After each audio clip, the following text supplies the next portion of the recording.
Saya sedang berada di gedung Pengadilan Negeri Bali.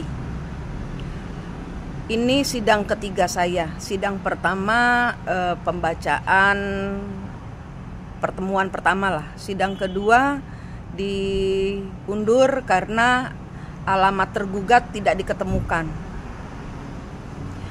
Padahal alamatnya jelas di GPS ada, terus surat pertama datang. Surat kedua dinyatakan tidak diketahui alamatnya. Kan lucu. Sidang ketiga, ini saya masih nunggu. Saya masih nunggu sidang ketiga. Saya rasa hasilnya sama saja. Kenapa? Karena surat tergugat tidak datang. Tidak datang. Jadi pasti sama, nanti diundur lagi. Nah, kalau dalam kehidupan biasa, kita pasti akan berpikir dengan logika kita. Kenapa? Kenapa ini tidak masuk akal? Nggak masuk akal. Kenapa? Karena surat pertama datang. Surat kedua tidak diketahui alamatnya. Sidang ketiga pasti sama juga. Saya sudah bawa surat pertama, di mana alamat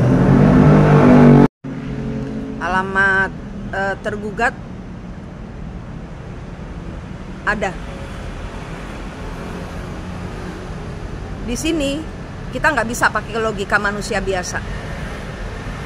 Di sini kita memakai logika gaib, logika ilahi, kegaiban Tuhan. Jadi di sini ada saya, suami saya yang akan bercerai, hakim sebagai orang ketiga, pemutus perceraian, dan kurir.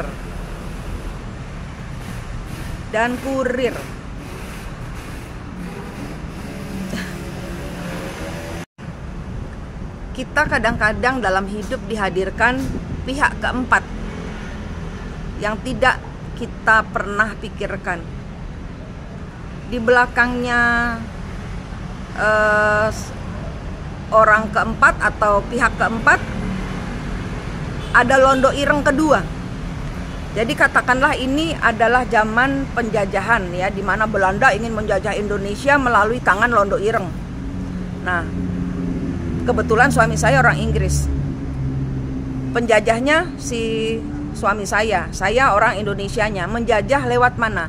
Lewat hakim. Ini cuma contoh. Menjajah lewat mana? Mengambil keputusan untuk mengeksekusi saya ini lewat mana? Melalui londo ireng, yaitu hakim. Hakim mengutus kurir, yaitu londo ireng kedua. Ini loh yang kadang dalam kehidupan kita yang harus satu persatu dibredel. Nggak bisa kita pakai logika kita.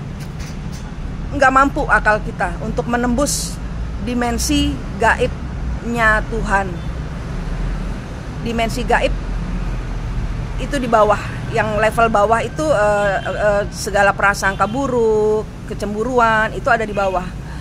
Gaibnya Tuhan yang kita pakai, bahwa semua ini mungkin seturut kehendak Tuhan. Mungkin ada hal-hal yang perlu ingin Tuhan sampaikan, bahwa dalam kehidupan kita ada kurir yang mungkin ada tali dan rantainya, siklus leluhur, siklus penjajahan zaman dahulu, di mana zaman dahulu nenek moyang kita berperang melawan penjajah.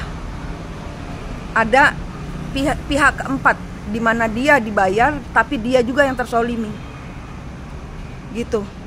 Jadi bayangkan kalian itu ditagih debt collector. Debt collector ini ngesup ke debt collector lain.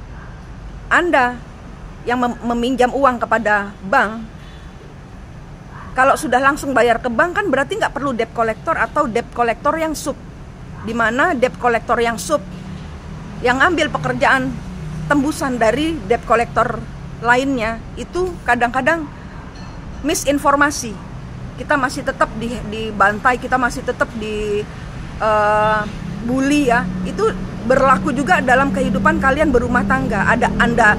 Ada anda, suami atau istri Anda, ada orang ketiga dan orang ketiga lainnya, antek-antek orang ketiga, mungkin dukunnya, mungkin ibunya, mungkin keluarganya yang nggak terima dengan kelakuan kita, saya atau pasangan saya yang mendua gitu loh.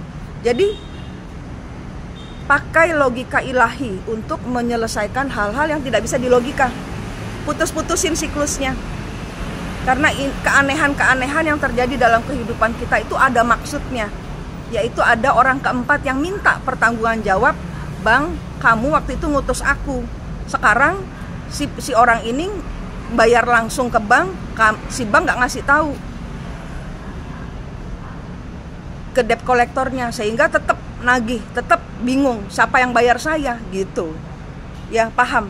Ada pihak keempat untuk Anda ya, tidak semua ini ya, yang bermain di belakang hal-hal yang pekerjaan Anda, rumah tangga Anda, kehidupan pribadi Anda, yang tidak bisa dilogika, yang hanya bisa dipecahkan melalui logika ilahi.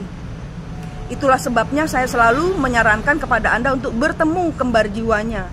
Karena di balik kembar jiwa ada kegaiban ilahi yang kita paham.